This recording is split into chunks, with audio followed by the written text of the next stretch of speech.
Thanks for tuning in to Back to Health, the podcast that brings you up-to-the-minute information on the latest trends and breakthroughs in health, wellness, and medical care. Today's special episode is part of our Women's Health Wednesday series, which features in-depth conversations with Weill Cornell Medicine's top physicians on issues surrounding women's health throughout the life course. Listen here for the information and insights that will help you make the most informed and best healthcare choices for you.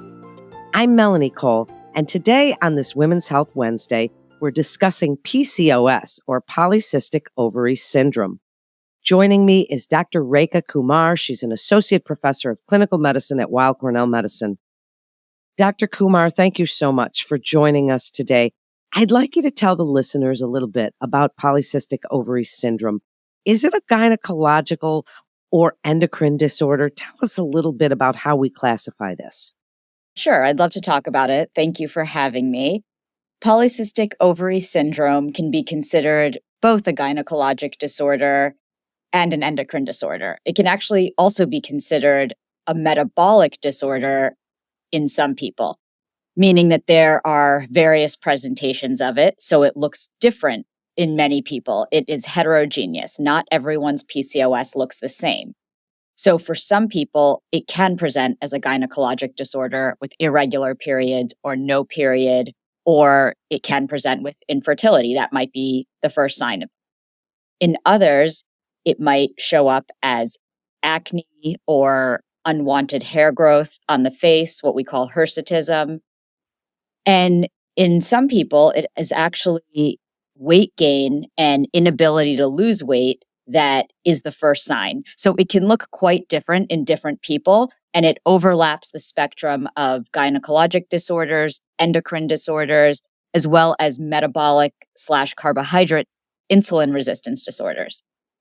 Well, I think that really goes to the thing of women in general. All of our disorders and things that we go through every month are different for each one of us. And that's what makes some of these challenging when you're working with patients that have these disorders. So how is our understanding of the underlying causes of PCOS evolved, and some of the key features, Dr. Kumar, that differentiate our new modern approach to women with PCOS from traditional methods? As you said, we're all different. Yeah, so I would say that our understanding of PCOS has evolved over the past 50 to 70 years. We used to think it was actually primarily a pituitary gland problem. So our pituitary gland is a small gland in our brain, kind of at the base of the brain, way behind the nose. And it is what we call our master gland in endocrinology. It controls the release of hormones throughout the rest of the body. And 50 to 70 years ago, we would look at a ratio of two hormones made by the pituitary called the LH-FSH ratio, and we would diagnose polycystic ovarian syndrome based on that ratio and certain symptoms. What those symptoms are, or were even at the time, are irregular periods or lack of ovulation, polycystic ovaries, meaning you do an ultrasound and you see cysts on someone's ovaries, and 3, this picture of what we call hyperandrogenism, which means levels of elevated male hormones like testosterone. It could be a blood test, or it could be features of it, such as hair growth on the face that shouldn't be there, or cystic acne, hormonal acne. So some presentation of those features would be seen in PCOS. Someone might not have all of them. The other piece of it is this inability to lose weight. So some people might have a portion of that, not all of it. As our understanding of PCOS has evolved, we have learned that one of the underlying causes is something called insulin resistance, or a carbohydrate metabolism disorder. And in the setting of insulin resistance, the ovaries don't behave normally and make an abnormal amount of male hormones versus female hormones, and ovulation and the period is irregular. That's fairly complex. And again, it's different in everyone. And also, environmental factors are relevant. So it's also how your biology interacts with your environment that will determine what pieces of this syndrome somebody has. Well, it's very complex, and you're explaining it so well, Dr. Kumar. So you've mentioned these symptoms, and before that, you mentioned acne and some of these other symptoms that we would notice. And some of them happen to us anyway, as we said. So tell us a little bit about diagnostic criteria. How do you diagnose this? Yeah, so I agree with you. Some of this can be completely normal and hormonally cyclical for many women. So it's really the degree to which it's abnormal. And we use something called the Rotterdam criteria. And that's when a patient meets 2 out of 3 things on a list. What those 3 things are irregular periods or lack of a period, signifying lack of ovulation. 2 is any evidence of hyperandrogenism, meaning evidence of high testosterone, such as acne, cystic acne, unwanted hair growth on the face. And the 3rd is the evidence of cysts on the ovaries. When somebody meets 2 out of those 3 things, we can diagnose them with PCOS. So what's interesting with those 3 criteria is it is a clinical diagnosis, meaning that it doesn't always require extensive testing. You can meet criteria for PCOS without even knowing what your ovaries look like if you meet the first 2, so irregular periods, lack of a period, and evidence of hyperandrogenism. Or you might not even know you have this condition until blood work and an ovarian ultrasound are done. So that's why this is so tricky, because of the heterogeneity of the diagnosis and the presentation. Now tell us about treatments. And does treatment differ if a woman's trying to get pregnant or done with her reproductive years? Because I would imagine throughout our life course, all of these kinds of conditions change. So tell us a little bit about treatment and where it fits in to our reproductive years. Absolutely. So I would say that I base treatment based on what I think or what the patient tells me is the most pressing issue. And sometimes they might say all of the issues are pressing. So that means that their cycle's irregular, they want to be pregnant, they're bothered by the acne and the hair growth, and their weight's a problem. So you could have all of those issues, and it is possible to treat all of them. It does depend on where in the reproductive lifespan somebody is. So, of course, if somebody's actively trying to get pregnant and they are 40, there is some urgency to prioritizing the fertility. If somebody is 25, we can kind of attack the whole picture at once. We can use medicines to treat the high testosterone. We could use metformin to treat the insulin resistance. We could put somebody on a birth control pill to regulate the cycle. We could attack each of those. But if fertility is the priority, depending on the age of the patient, so if it's semi-urgent, as in their advanced maternal age, I would say often going right to reproductive endocrinology and considering ovulation induction with either medication or hormones is an option. When somebody desires pregnancy, but they're younger, it gives us a window to say, you know what, let's take 3 to 6 months to see if we can treat the underlying root cause of the insulin resistance with a medicine like metformin and a low carb diet, and if we can restore the menstrual cycle and fertility through that. It kind of depends on how much time you have. Sometimes we meet people as teenagers. Pregnancy is not desired. They may want contraception. In that case, we put them on a birth control pill.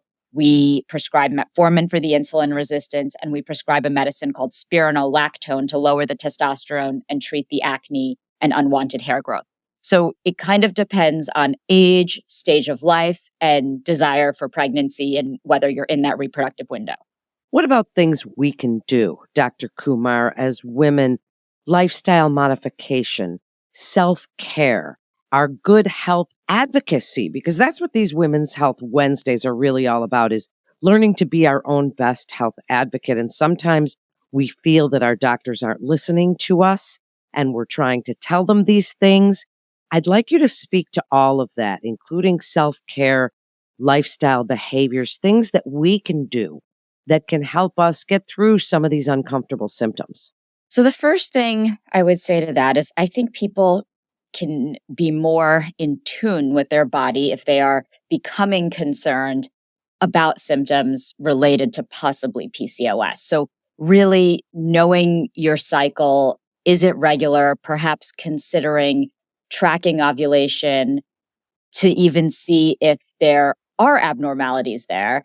The other thing that we can do is there are people that will say that they cured their PCOS with ketogenic diets, very low carb diets. It's a little extreme and not always practical, but watching sugar, added sugar, and total carbohydrates can treat the underlying insulin resistance. So nutrition and fitness always matter. Less sugar, strength training, those are ways that make your body more insulin sensitive, which is a way of improving PCOS symptoms. It's often challenging to fully overcome it depending on the degree of the PCOS. And I would say just being your own advocate. If you feel that you're not being listened to, seek out a second opinion and say why you're concerned and what you've read. I think that we should expect that our patients are seeking out information on their own because it is available. And I certainly respect that. And I want to hear what my patients have read. And I would love to review it with them and either verify, support, or explain why perhaps what they're reading may not actually match their symptoms. I love that you said that because that's so important for us to feel heard, especially if we're in pain and dealing with something that's scary and frustrating. Before we wrap up, Dr. Kumar, speak about how this multidisciplinary approach is really such a helpful way to go about dealing with PCOS, how you and other clinicians collaborate to optimize the care of women with this condition. So I work in the Women's Health Center. So right here on my floor, I have endocrinology, GYN, internal medicine. And there are actually times that I will see a patient and I will tell her that I'm going to have a huddle with their other doctors and talk about an approach that is not only satisfactory to the patient, but includes the opinions of all the other providers that touch the syndrome of PCOS. So for example, I am treating the underlying hormonal part, but I want to make sure their GYN, who is across the hall from me, is comfortable with me initiating an oral contraceptive pill. I'm using it for the hormones, but maybe there's an opinion by the GYN where they will have a preference of which pill I use. And the patient's internist might have an opinion on, well, is there some reason that one pill over another is safer, or is there something about the family history of blood clots that I should know about before I proceed? So I think it's really important because of how complex the condition is to be multidisciplinary and include the opinions, obviously, of the patient, but also of their other care providers.